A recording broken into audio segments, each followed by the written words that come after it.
I call to order the public hearing on H.R. 24, petition Congress to commence impeachment proceedings. The first speaker is Representative Hall for 5 minutes. Thank you, Mr. Chairman. You're welcome. My name is Representative Betty Hall. I'm from Hillsborough, District 5, the towns of Hollis, Brookline, and Mason. I'm here today to speak about House Resolution 24, asking Congress to commence impeachment proceedings in the U.S. Congress. Impeachment is not about Bush and Cheney.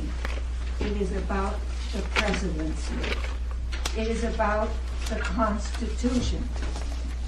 It rises above partisan politics. It is a tool that was put in our Constitution for use when all other checks and balances failed. The Founding Fathers saw that there would be times that the presidency would gather power unto itself that did not belong to it. Impeachment is the people's tool to restore a presidency that has gone bad.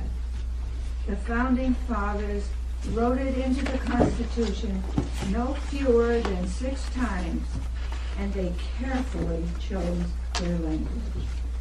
They settled on the term high crime and misdemeanors. Very purposefully, they did not want to be specific. They did not know that there was such a thing as computers and that people would find a way to steal elections using them, but they knew elections could get stolen. They did not know there could be such a thing as shock and awe used to inaugurate an illegal war, but they knew there would be illegal wars. They did not know what waterboarding is, but they knew what torture is. They knew there had to be a way of keeping the presidency an institution of decency and public service. They probably did not think of impeachment as a radical cure. It was to be a useful instrument when the law was broken by the executive. I think they hoped it would be used often. No president can ever be above the law. What you have before you is a petition. It does not impeach the president.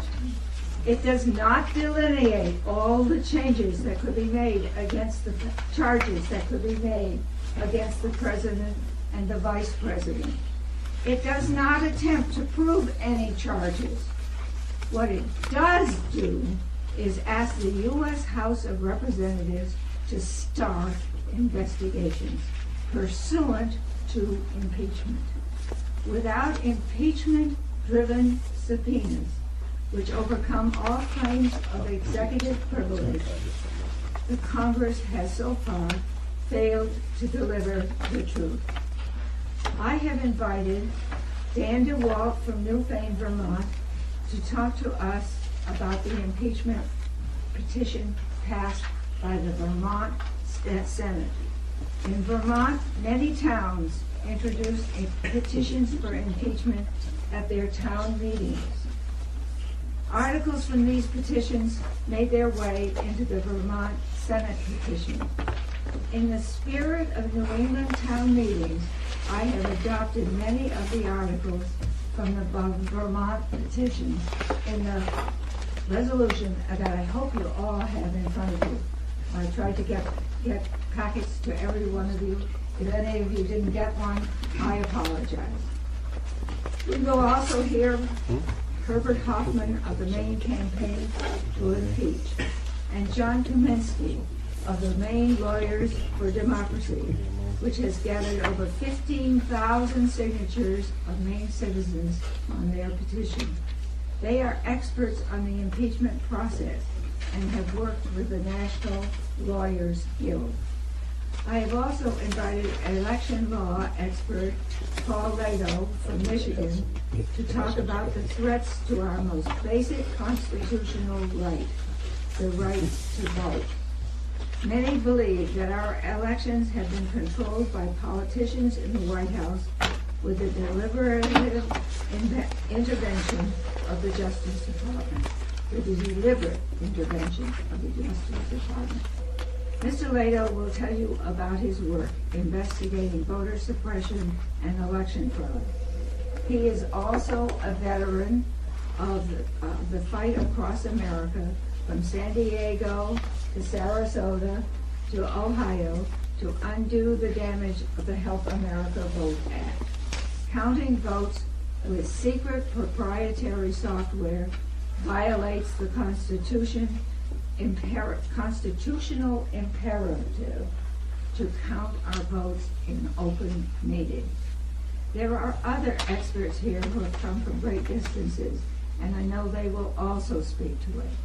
In your packet, there is this pamphlet that came from the teach-in that was done last November up at Dartmouth College. And it has a lot of valuable material in it, and I hope you'll have a chance to review it if you haven't already.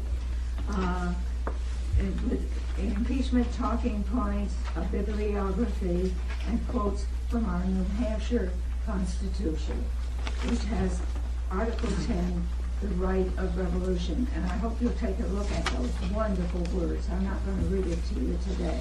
It's one of the ones that I find that I read most often because it says it all about how we need to be always ready to save our nation. Finally, I want to address one concern before I take questions. Many people I talk to worry about adding to the divisiveness in our country if impeachment investigations proceed. They just wish Bush and Cheney would quietly go away. And I do too, many, many times. And new enlightened leadership take over. Some think if we can just avoid all the controversy and come together in a bipartisan way, somehow everything will be all right. It won't. Not without the truth. We can't make good judgments without the truth. We can't evaluate our candidates without the truth. Nor can they articulate goals and solutions without the truth. The whole truth and nothing but the truth. We must all have the courage to address the truth and restore the presidency. Thank you very much, and I'd be glad to answer questions. Representative Howard. Thank you, Representative Hall. I want to let you know I appreciate all your many years of service to the state.